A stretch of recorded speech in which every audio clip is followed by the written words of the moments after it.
Assalamualaikum warahmatullahi wabarakatuh. Hai, apa kabar anak-anak semuanya? Jumpa lagi kita dalam pelajaran IPA ya. Kali ini kita akan bahas mengenai struktur dan fungsi jaringan akar, batang, dan daun. Tujuan pembelajaran kita kali ini adalah yang pertama, kalian nanti bisa menjelaskan jenis-jenis jaringan penyusun akar, batang, dan daun. Yang kedua, kalian nanti bisa membedakan struktur morfologi dan anatomi akar dan batang pada tanaman monokotil dan dikotil. Sebelum kita masuk ke pembelajaran kita review sedikit pembelajaran kalian di waktu kelas 7 ya. Dari klasifikasi 5 kingdom, salah satu kingdom yang kita pelajari adalah kingdom plantae atau tumbuhan. Nah, plantae ini secara umum terbagi dua, yaitu tumbuhan yang tidak berpembuluh, yaitu di sini adalah lumut, dan tumbuhan yang berpembuluh, yaitu terbagi atas tumbuhan paku dan tumbuhan berbiji. Tumbuhan berbiji itu sendiri terbagi dua, yaitu tumbuhan berbiji terbuka atau gimnospermae. Contohnya apa? Itu seperti pakis haji, pinus, dan lain-lain ya. Nah, yang kedua yaitu tumbuhan biji tertutup atau angiospermae. Angiosperma itu terdiri dari dua, yaitu tumbuhan berkeping satu atau monokotil dan tumbuhan berkeping dua. Nah, fokus pembelajaran kita kali ini adalah pada tumbuhan biji tertutup, yaitu tumbuhan biji berkeping satu dan tumbuhan berkeping dua. Nah, coba kalian bandingkan antara gambar di bagian kiri dan gambar di bagian kanan. Ya, gambar di bagian kiri ini adalah tumbuhan dikotil atau tumbuhan berkeping dua. Sedangkan yang di bagian kanan ini adalah tumbuhan monokotil. Nah, apa perbedaan dari keduanya? Kita akan lihat lebih lanjut ya. Yang pertama, kita akan melihat dari segi akar. Akar merupakan bagian tumbuhan yang berada di dalam tanah, dengan arah tumbuh ke pusat bumi, tidak beruas, warnanya tidak hijau, dan bentuknya seringkali meruncing. Fungsi dari akar tersebut adalah yang pertama adalah menyerap air, garam, dan unsur hara. Yang kedua, sebagai alat transportasi. Yang ketiga, menyimpan cadangan makanan. Yang keempat, penunjang dan memperkokoh tumbuh-tumbuhan. Dan yang kelima, sebagai alat reproduksi. Bentuk-bentuk akar. Nah, ini secara umum akar itu terbagi dua jenisnya ya. Ada akar tunggang dan akar serabut. Bagaimana cara kita membedakannya? Kalau kalian perhatikan jenis akar tunggang ini, akar tunggang tersebut memiliki akar utama. Nih, ada akar utamanya. Kemudian akar utama tersebut bercabang-cabang membentuk akar cabang. Nah, ini akar-akar cabangnya. Nah, biasanya akar tunggang ini dimiliki oleh tumbuhan biji berkeping dua atau dikotil. Contohnya adalah kacang-kacangan, apel, jeruk, mangga, durian, nangka, rambutan, sawo, dan lain-lain. Oke. Nah, kalau akar serabut, dari gambarnya kita perhatikan ya. Akar serabut itu tidak memiliki akar utama. Semua tumbuh dari pangkal batang dengan panjang yang hampir sama. Jadi nggak ada akar utamanya, semua hampir sama. Nah, akar serabut ini biasanya dimiliki oleh tumbuhan biji berkeping satu atau monokotil, seperti misalnya pada padi, jagung, gandum, dan lain-lain.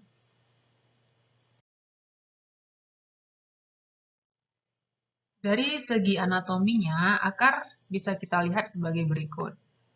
Nah, ini adalah akar tumbuhan dikotil dan ini adalah akar tumbuhan monokotil. Kita perhatikan ada beberapa bagian dari akar tumbuhan ini. Ya, kita lihat satu persatu. Bagian yang pertama itu adalah epidermis. Ini adalah sel terluar dari akar. Yang kedua adalah korteks. Korteks itu adalah jaringan yang langsung berada di bawah epidermis. Biasanya susunannya tidak serapat epidermis. Yang ketiga adalah endodermis, yaitu membatasi antara korteks dengan stele atau silinder pusat. Yang keempat ini adalah vesikel. Yang kelima ini adalah inti. Yang keenam itu adalah floem. Yang ketujuh ini adalah xilem. Dan yang kedelapan adalah rambut akar. Nah, Fungsi dari masing-masing jaringan ini sudah kalian pelajari di kelas 7 ya. Kalau floem itu adalah untuk mengangkut hasil fotosintesis, sedangkan xilem adalah untuk mengangkut air dan zat hara yang dibutuhkan untuk proses fotosintesis.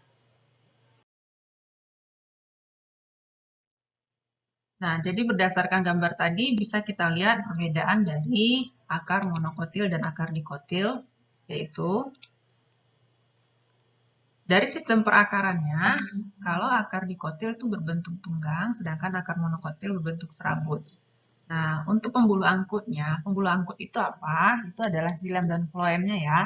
Kalau untuk tumbuhan dikotil, dia berbentuk kolateral. Apa itu kolateral? Di mana xilem dan floemnya itu letaknya bersebelahan di dalam satu jari-jari. Xilem berada di dalam dan floemnya berada di luar. Sedangkan untuk tumbuhan monokotil, itu xilem dan floemnya itu selang-seling. Nah, dari segi empulur atau inti, tumbuhan dikotil akarnya tidak mempunyai inti atau empulur. Sedangkan pada tumbuhan monokotil dia memiliki inti atau empulur. Selanjutnya kita melihat dari bagian tumbuhan selanjutnya yaitu batang.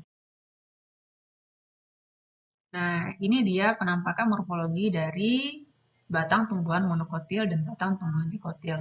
Secara kasat mata bisa kita lihat ya, kalau tumbuhan monokotil ini batangnya itu lurus, tidak bercabang, kemudian dia beruas-ruas. Sedangkan pada tumbuhan dikotil, batangnya ini bercabang-cabang, ya, kemudian dia berkayu. Oke. Baik, dari segi anatomi batangnya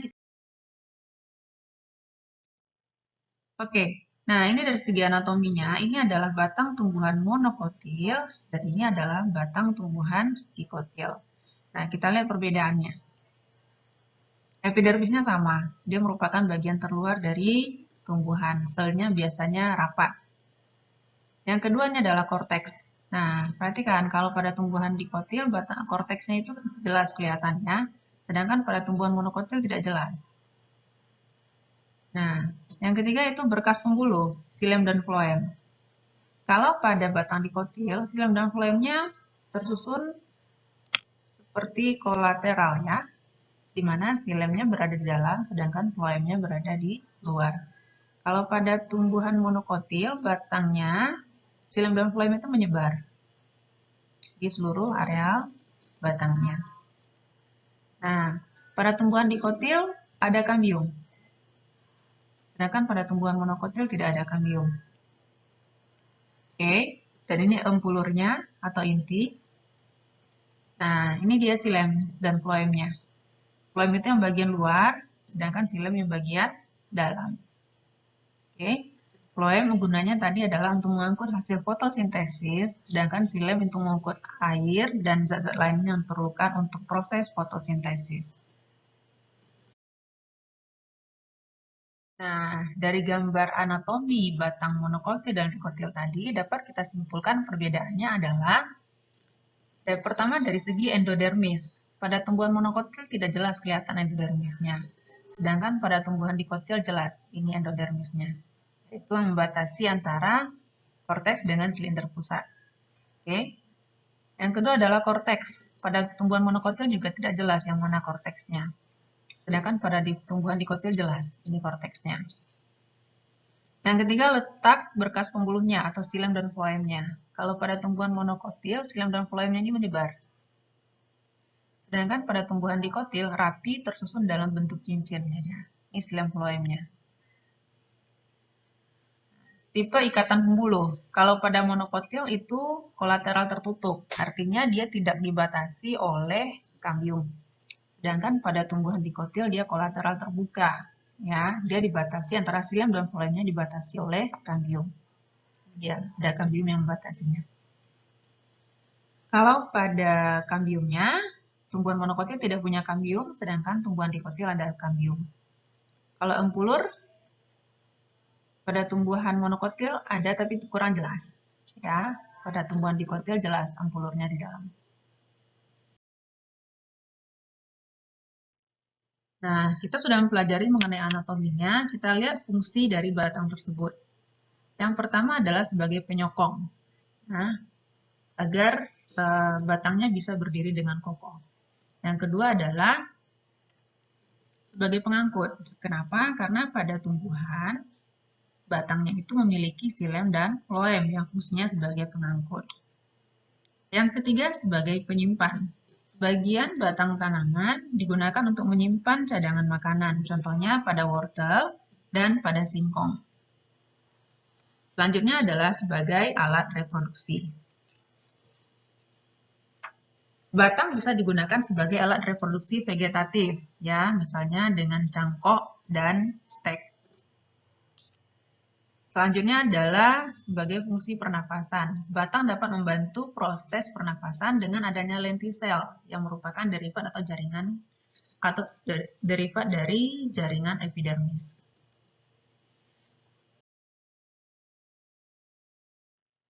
Oke, kita selanjutnya membahas mengenai organ selanjutnya yaitu daun. Nah, ini gambar jaringan pembentuk atau penyusun daun. Kita lihat bagian per bagian. Oke, ini dia gambar jaringan penyusun daun.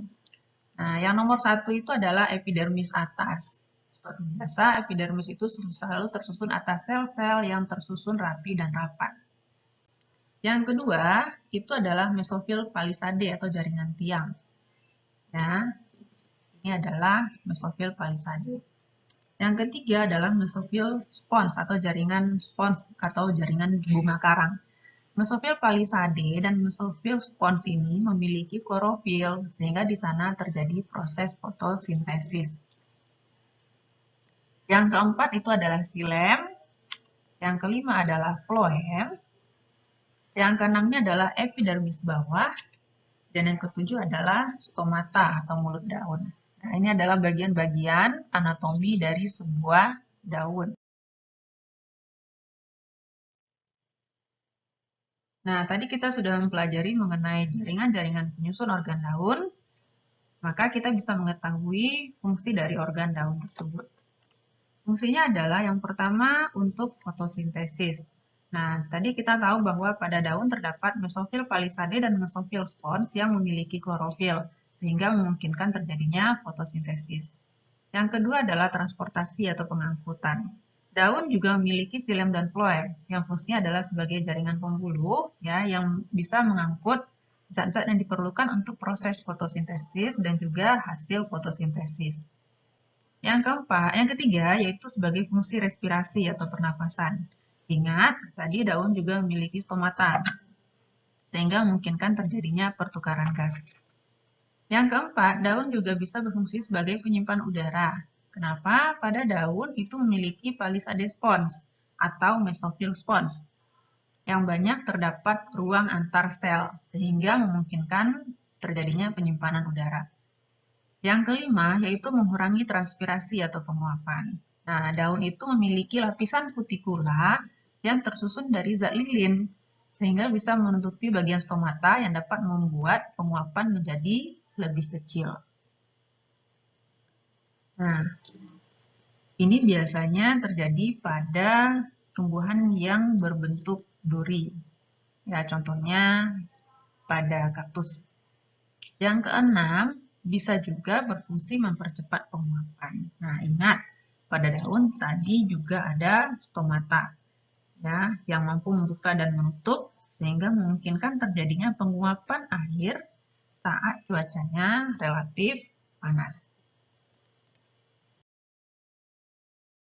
Cukup sekian materi kita kali ini mengenai akar, batang, dan daun. Jika masih ada pertanyaan, boleh kita tanyakan dan diskusikan bersama.